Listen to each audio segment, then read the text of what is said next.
in Iraq with the Marines fighting in Fallujah. Yeah. And everybody talks about nation building and to what extent we're involved in trying to develop the countries that were also fighting wars. And how did your experience in Kibera affect your thinking about nation building in a place like Iraq or Afghanistan?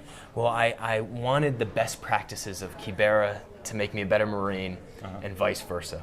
And sometimes that happened. Sometimes the values that the military helped instill in me, integrity, teamwork, those were really useful in a context like Kibera. Vice versa, with community development, one of the most important things is the skill of listening.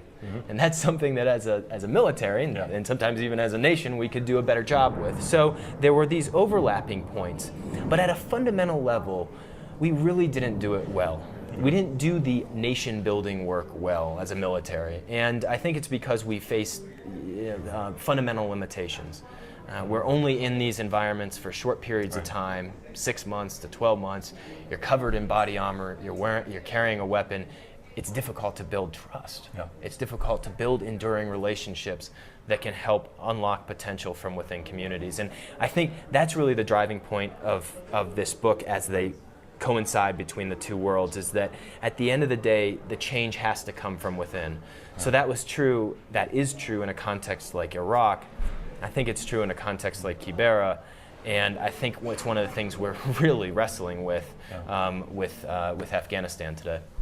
So do you view what you're doing as, in some sense, an element of foreign policy, a way of projecting kind of good things abroad, or do you see it as community organizing, or is it a combination? Yeah, you know, it was great. We were on a panel earlier today with Professor Joe Nye, who created the theory of smart power, and one of the things that he said was he characterized our work in Kibera as civil society fundamentally outside of the large, heavy bureaucracy of governments.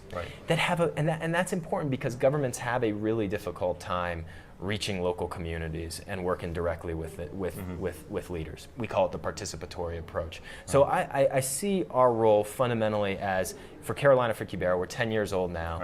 We have about 5,000 members in our sports program and this large medical clinic. I see our role principally as a humanitarian one and less connected to our foreign policy. But I think the fundamental approach of participatory development can help inform our foreign policy. It can make it more sensible. We can listen better before acting. We can take the long view.